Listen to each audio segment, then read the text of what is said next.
Currently, there are two types of power supply: direct current, DC, and alternating current, AC. Thomas Edison used DC power to light the bulb. Tesla uses an AC power supply system. Chicago's World's Fair 1893 was the first exposition to use electric lighting in human history. Let Edison and Tesla start a current war between AC and DC. DC power will be continuously lost under long-distance transmission, so power stations must be added every other distance. Alternating current can be raised to very high voltages through transformers and carried over long distances. Therefore, the use of AC power for long-distance transmission can effectively reduce costs. So after the fair, alternating current became more and more popular, and today it is the main electricity we use today. Electric system for van life. Regarding the choice of power supply for van life, what is the difference between DC and AC? Compared to the electricity supplied by power company, van life has the concept of mobility. There is AC power supply at camping grounds. Outside camp, it is convenient to have a storage device.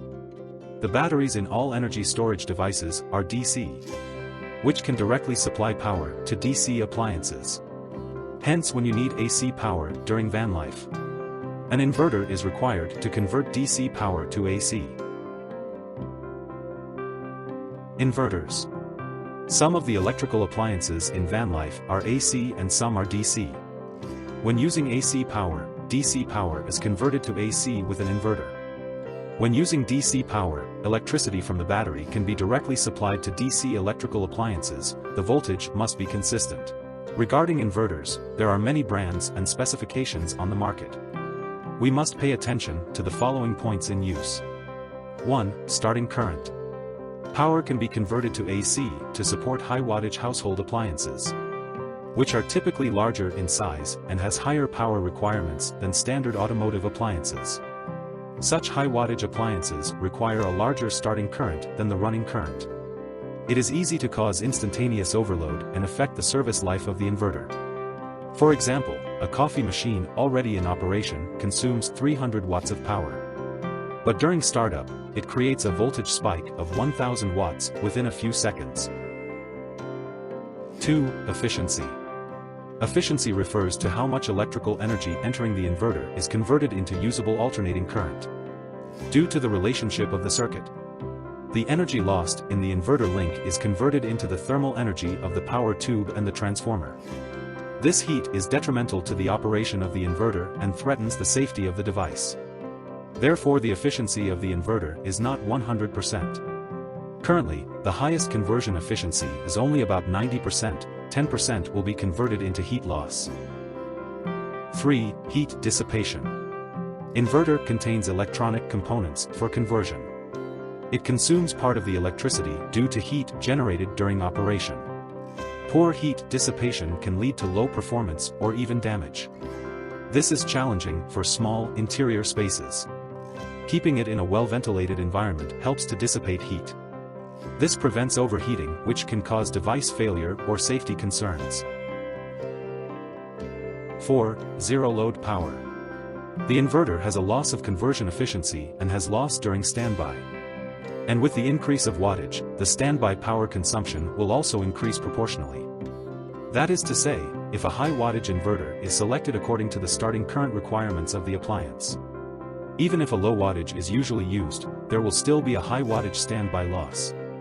With these shortcomings of the inverter, we see at the use of AC electrical appliances in the car inevitably reduces the usable space in the car, causes high power consumption, and is an expensive setup. What are the advantages of using DC directly without using an inverter? DC for all? If van life relies fully on DC power, without the need to convert it to AC power through an inverter, the use of DC appliances will improve power efficiency while avoiding problems with high starting current. There is also no heat dissipation problem with the battery, and the battery can be hidden. Appliances designed for use in cars tend to be smaller, easier to store, and less power hungry. Due to the long distance travels of transportation trucks and the rapid increase of van life enthusiasts, many commonly used electrical appliances are manufactured to fit The specifications of DC power supply. In addition to the above electrical appliances, we often use electronic devices such as mobile phones, tablets and laptops. They are all direct current, which can be directly powered by direct current. There is no need to convert the power to AC with an inverter, and then convert the power back to DC with an AC transformer. Therefore, power supply of the battery in the form of DC supports the most efficient usage. Conclusion. The power rating of an inverter must be higher than the power consumption of the appliance. The more electricity you use, the heavier and more expensive the inverter you need. And alongside, more power is lost in the conversion. For cooking a bowl of rice, use DC power with a car rice cooker. Even though the power is relatively small and it takes longer than an AC appliance, it is relatively safe and stable and does not have additional power loss due to conversion. Direct current is an advantageous choice for van life. So we shall abandon the idea of an inverter and choose DC appliances and high-efficiency lithium iron phosphate batteries. This shall be an efficient system to power van life. Finally, to emphasize that we do not entirely deny the use of AC. We are researching if it's possible to increase battery efficiency with a suitable DC appliance.